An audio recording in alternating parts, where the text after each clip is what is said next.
On this little tiny toy spot, we're going to be having a look at DC Mini-Mates Series 2, both Robin and Penguin.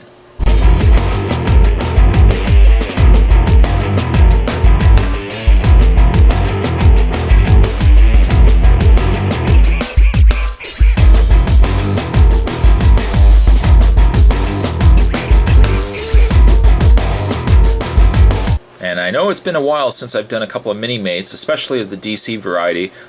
Series 1, my God, how long ago did I do Series 1? It must have been, I don't know, 3 or 4 months. I decided to go back, start doing some of the other Mini-Mates, at least the DC Mini-Mates from these waves. And like I said, now we're looking at Series 2. So as you can see, features a nice picture of Batman, first of all, down below. And it's an open window, so you can see both Robin and you can see Penguin, and really not much else in the way of packaging. I mean, it's the traditional yellow, it's kind of got the red, bit of an explosion thing going on there. And on the back of the package it says DC Superheroes, the world's greatest superheroes crammed into 2-inch body with 14 points of articulation. The other figures in this wave, the Penguin and Robin. We have Superman and Brainiac 13, we have Booster Gold and Blue Beetle, and we have Dr. Fate and Power Girl.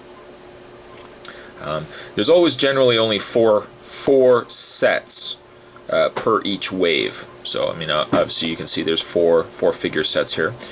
But there's packaging.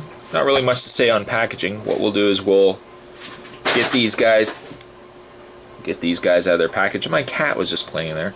We'll get these guys out of the package and we'll get a better look at the figures. So stay tuned, guys. Now I'm sure many of you must be thinking that this is a variant, a Penguin variant of the original Penguin Mini-Mate.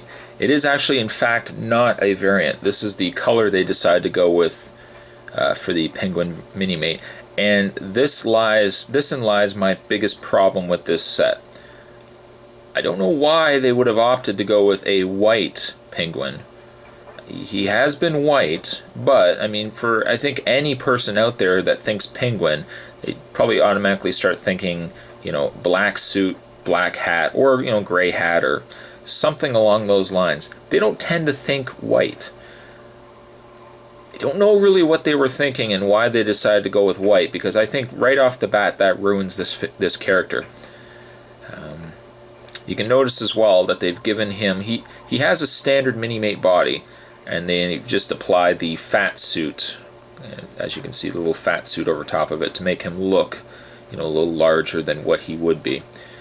The other problem with the Mini-Mates, with all Mini-Mates, is the fact that they don't have noses. So for anyone who thinks of Penguin, probably the first thing you think as well is you think of a pointy nose. Well, that part of Penguin is completely omitted, again, because Mini-Mates don't have noses. So I think overall this Penguin is a very disappointing Mini-Mate, and probably one of the most disappointing Mini-Mates of all the Mini-Mates I own. Just the fact, again, I don't know why they went white. Why go white? But Penguin does come with an umbrella.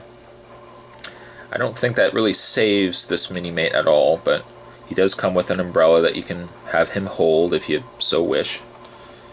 And his handle, that's the other problem I find too, is that the handle of the umbrella is very thin. It's very flimsy, so putting it in his hand, kind of have to ram it in there.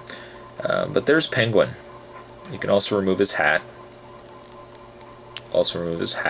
And as you can see, the whole rest of his hair comes off with the hat, which most Mini-Mates tend to do. But there is Penguin.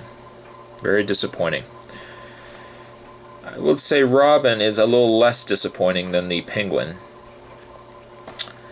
And it seems to me, at least, that this is Tim Drake. Not Tim Drake. Oh, what's his name? I can't. Dick Grayson. Thank you. Whoever shouted it out, thank you. This appears to be the Dick Grayson Robin. It could be Jason Todd, but I'm thinking this more as Dick Grayson. As you can see, he's got his little elf shoes on, and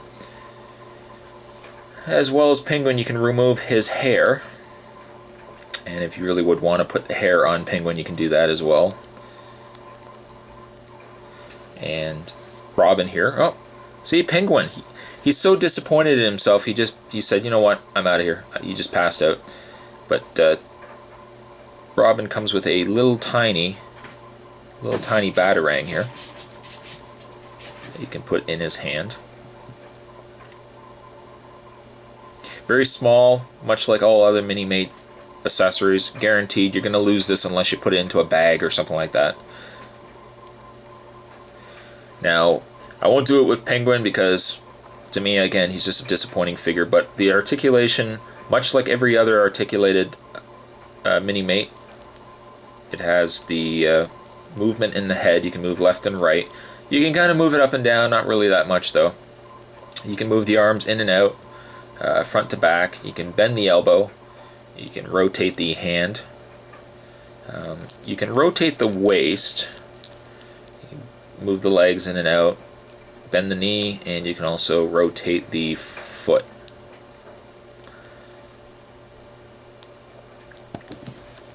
I think had Penguin been a little nicer and they had given him the more traditional black tuxedo, I think this Penguin could have been a lot better. And why they picked white, I really don't know. Really dropped the ball on this, guys. Going with white, I think, was a big mistake. So while the Robin is nice, the Penguin is a bit of a letdown. So yeah. I'd probably give the Robin a good, if I was going to do a Minimate scale, 1 to 10, I'd probably give Robin a 7. Penguin, I'd probably give a 4. But there you have a toy spot on the Minimates, DC Minimates Series 2. We had the very disappointing Penguin, and we also had Robin. Hope you guys enjoyed it. Stay tuned for more Minimate reviews, and I'll see you guys next time.